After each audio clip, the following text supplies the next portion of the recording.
The 26th of June, Venus, Friday morning, 2026. A brief reading from the Common Buddhist Text, Guidance and Insight from the Buddha.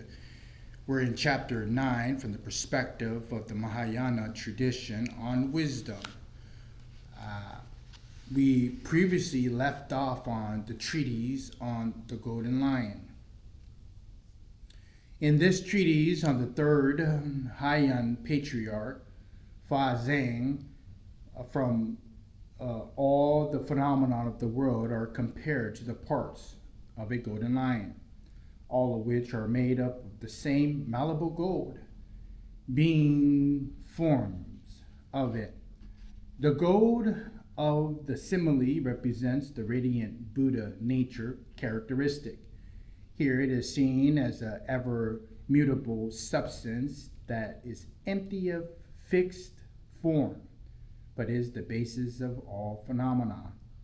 It is in this sense an emptiness that is full of countless possibilities. Phenomenon interpenetrate each other through deep interdependence and are also in the sense of identical with each other, as they are all forms of the Buddha nature characteristics, the underlying noumenon or foundational principle of reality. 1. Understanding dependent arising. What we refer to as gold has no inherent existence. When the condition of the skilled craftsman is present, the image of a lion arises.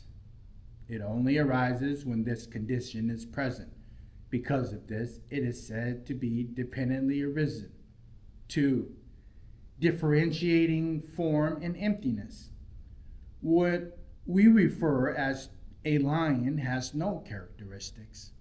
In fact, it consists only of gold. The lion does not exist without the substance of gold. Because of this, the gold and the lion are said to be form and emptiness. Emptiness through has no characteristic. It is manifested by form. It does not restrict the existence of illusions. This is what's said to be the form and emptiness. 3. A summary of the three natures. The lion which attracts one's interest is said to be imaginatively constructed. The lion which appears to exist is said to be other-dependent. The unchanging nature of the gold is said to be fully perfected. 4. Demonstrating what the lion has no characteristics. The lion is completely encompassed by the gold. No characteristics of the lion can be found apart from the gold. Because of this, the lion is said to have no characteristics. 5. Explaining the unarisen. If one sees things the way they are, then when the lion arises, one will see that it is only the gold which arises. There is nothing apart from the gold. Although the lion arises and ceases, there is no increase or decrease in the basic substance of the gold. Because of this, the lion is said to be unarisen. 7. Mastering the 10 profound questions. The gold and the lion are empty of characteristics. One of many can be freely created. Within them, causes and purposes are each different. Whether one or many, each remain in its own state. This is called the door of the one, and the many being empty of characteristics, yet being different. The lion's limb and the tips of its hairs are encompassed by gold.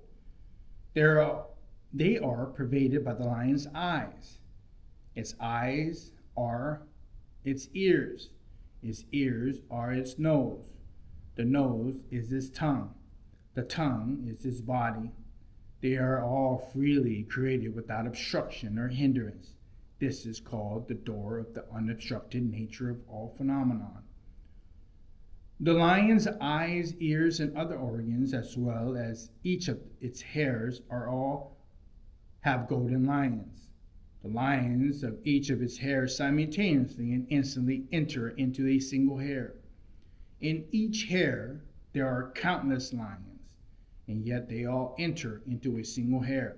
In this way, it is layer upon layer, just like in the net of the kings of the gods, Sakya, Indra. This is called the door of the realm of Indra's net. 9.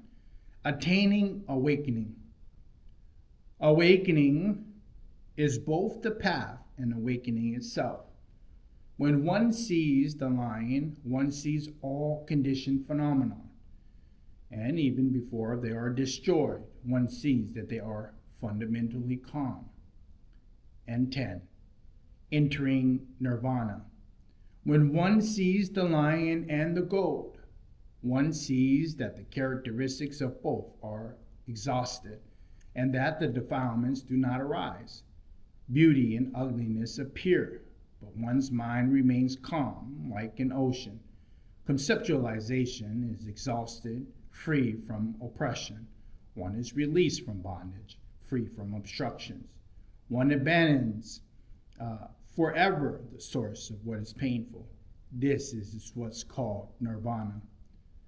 This passage can be cited in the Treatise on the Golden Lion, Tasso, Volume 45, Text 1880, page 663, C10, to page 666, C24. This is a brief reading from Chapter 9 on wisdom. From the perspective of the Mahayana tradition, it ends this chapter. As we move forward on the next one on the Vajrayana perspective on the three types of wisdom. This is a brief reading from the common Buddhist text, Guidance and Insight from the Buddha. Chief editor of this compilation is Dr. Dhamma Maha Dhammakosajan, other known as Brahma Pandit.